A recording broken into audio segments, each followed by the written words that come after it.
Ever since Tekken 8's gameplay was revealed, I've been skeptical about how it was going to play. There's been an ongoing trend with many modern-day fighting games, with the most recent entries oversimplifying their games and adding mechanics that people aren't really fond of, which eventually leads to the game's demise. Dead or Alive 6 added meter, Soul Calibur 6 added critical edges, and Street Fighter 6 added drive rushes, and now Tekken 8 has heat.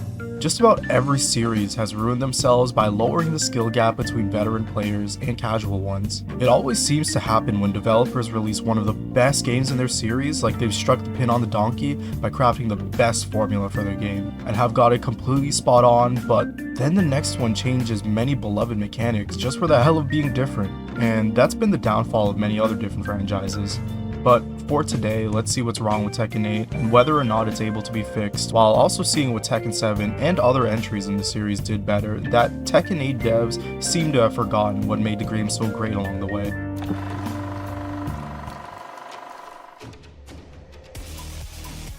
If you haven't already heard, Tekken 8 is in the worst shape it's ever been since the release of Season 2. To quickly bring some of you up to speed, Tekken developers have stated in pre-Season 2 updates that they were going to focus on balancing the game design of Tekken 8 by increasing defensive options. This on paper was a pretty good idea because Season 1 of Tekken 8 was riddled with high momentum based gameplay where everyone was a rushdown 50-50 character who had very little counterplay besides going on your own offensive turn. However, when Season 2 released, the devs quite literally gave us the opposite of what they promised, and buffed almost everyone in the game with even more rushdown 50-50 moves, and plus on block attacks to further reduce defensive gameplay. This sparked a huge outrage on social media platforms, which the community rightfully fought back and voiced their opinions to the developers. However, instead of handling the chaos in a professional manner, the developers blocked most of the community and responded in heavy backhanded replies. The disconnect between the community and developers was so tragic that many fans simply returned to the older titles and started a boycott to protest the game and its development team. So now that you're all caught up with the drama, you might be wondering, how bad is Tekken 8 to play?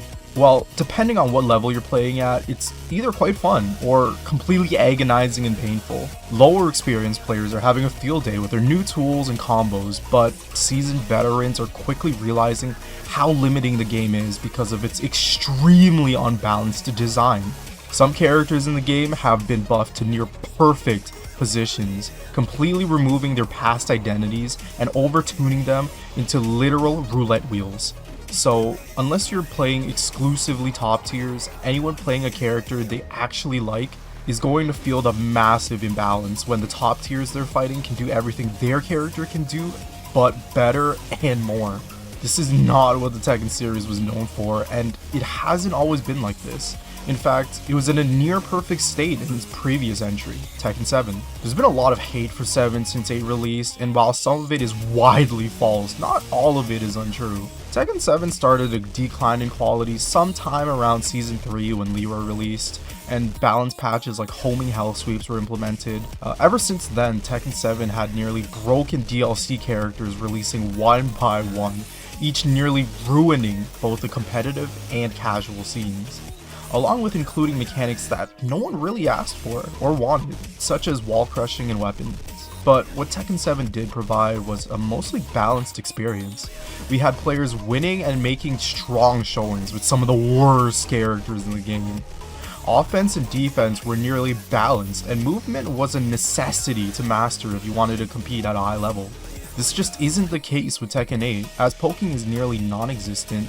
Korean backdashing was severely nerfed to the point where you don't even need it anymore. Tracking was increased, counter hit timing has become less important because safe heat engaging moves to snowball from. Punishment was simplified and frame data was changed to throw off veteran knowledge. Character archetypes were also lost in the design of 8 because we had characters in 7 who were great at poking and offense but lacked strong defensive options and vice versa. Even the top tiers of Tekken 7 had defining weaknesses and weren't jack-of-all-trades designs, the most notable being Akuma. While Akuma was the best character in Tekken 7 for 4 seasons, he wasn't just a character anyone could pick up and win the top spot with. And while I'm not just talking about his high skill ceiling, but his poor performance in just about every other area. He had poor movement, lackluster pokes, was very weak without meter, and required high levels of experience to properly spend resources in order to make comebacks. While many players hated 2D characters, and rightfully so, this was still far more balanced than any of the top tiers in Tekken 8. Now, let me make it clear as to what made a good Tekken game and what it was composed of. Tekken is known for its movement, poking, mix-ups, momentum, timing, combos, okizeme, character designs, and creativity. Ask any of the veterans and they'll say movement was its best in Tekken 5, 6, or Tag Tournament 2. This isn't even up for debate, as movement was nearly too powerful in those games. Being at severe minus frames in the older titles wasn't as scary as any of the modern games, because your defensive options were to easily sidestep, which forced players into deep and complex mind games like changing their timing or using dedicated homing moves. As the series went on, the developers intended to nerf this so players with the supposed advantage could properly capitalize on the rewards. However, in 8, these mind games are almost non-existent, and your only defensive option is to correctly guess, which strips him most of the depth Tekken is known for, rightfully cementing Tekken 8 as Casino 8. Looking at another area of Tekken is its okizeme situations, or the ground game for those who aren't familiar with the term. In older titles, getting up the wrong way could mean death, and it was also a very important part of Tekken because not every combo was designed to reach wall to wall or achieve maximum damage. Many characters like Lei, Yoshimitsu, and Asuka required you to get creative with how you use your combos. Due to the below average wall carry and poor combo damage, these players needed to figure out how to continue their mix-ups and momentum because these characters were more so designed to mix, rather than fish for counter hit launchers or pokes. It's character designs like this that made the older titles more balanced. Being good at one thing and specializing in it was what made characters stand out from the rest. By homogenizing everyone into a jack-of-all-trades design and making everyone OP sounds balanced, it's the worst type of balancing there is. Now, I said a lot of bad things about Tekken 8, but there are some redeeming qualities to the game that it does in fact do well. The Tekken developers have always been known to play things safe, while other developers like NRS and Team Ninja continue to innovate and experiment with their franchises. Tekken has essentially been the same game since Tekken 5, but gets refined with each iteration. Combos have gotten much longer and more flashy in Tekken 8, as it combines the screw and bounce system that veteran players have seen in the past into the tornado system, which sounds great because everyone gets longer wall carry and more options to play with compared to Tekken 7, which most combos needed to be done the same way or screwed right after launch to achieve the most damage. While this does sound a little too strong, and it very might well be, Tekken developers tried to compensate for this by introducing Grey Health, a recoverable health system that theoretically allows you to recover half your health from a combo through careful and smart decision making. This would almost directly nerf combos and balance the gap between poking and launching styles of play. However, Heat quickly ruined how this worked by allowing players to recover almost all their health through landing a single low-risk move. Which brings me to the solution of Tekken 8's problems, which is removing Heat. Heat was implemented to make the game more flashy and to make mix-ups far more simple, since players' only defensive options were simply holding back or down back to block. But Heat brings more problems than solutions to Tekken, as it increases the wall carry to an absurd amount and makes defensive play unnecessarily punishing, since players who block still take damage and the attacker actually gains health even if the move doesn't land on hit. There's been many suggestions thrown around about how to balance Heat, but it's honestly far more work than needed and should just be removed, since it isn't really what Tekken's previous entries were known for.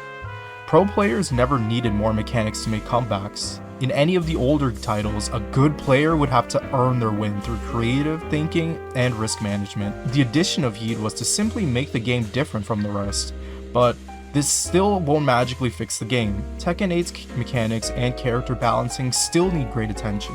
When Season 2 released, most characters lost their weaknesses that made them interesting to play when they were given moves to cover their shortcomings. The best way to give everyone their identities back would actually be to remove strings and moves from characters and give them defining weaknesses like in the past. then they would have to change overall mechanics like nerfing tracking and reverting Okizeme to bring back its depth, all of which would actually make the game more like Tekken 7. However, this is a lot of work and would cost large amounts of resources to achieve, which is not realistic from a company's point of view. So in the end, Tekken 8 might not be able to save if we look at it from a realistic perspective. While Tekken 8 aimed to bring new faces to the series, it lost a lot of the veterans that kept the game alive for as long as it did. And since the new direction has the game shifting to a party game setting rather than a competitive one, the future of Tekken 8 does not look very promising. If you're sad about the state Tekken has come to, you're not alone. Many fans have returned to older titles and are trying to bring new life to them, much like what other fighting game communities are doing. For example, the Third Strike fans, the KOF fans, even the Smash Melee fans. Real Tekken is dead, but it was fun while it lasted. Anyone who has watched my older videos knows how much fun I had with just one or two other guys, and it basically changed my life for the better. But those days are gone, and I've moved on. Taking my newfound way of thinking to other games, Tekken is dead, but this just opens the door for other games to take the spotlight. Thanks for watching to the end. I've always felt strongly about how bad Tekken 8 was going to be, but I wanted to be open-minded. However, Namco decided to prove me right by ruining the game patch after patch, and there's nothing I can do. But if you're into real Tekken and the charm of older games, take a moment to subscribe. I cover a lot of Tekken here and various other games on my YouTube and Twitch channel, and would love to interact with you guys about your favorite moments from the older games. Without further ado, I'll see you guys next time. Peace. I'm pushing buttons, bro. Yeah. Jab, whip, throw. Dude, I had that the other day. I was like, for no fucking reason, I was done playing, I think it was Apex, and I'm like, I want to play Genshin. I updated it, I went through the whole process. As soon as I went to the menu screen, I'm like, I don't want to play it anymore.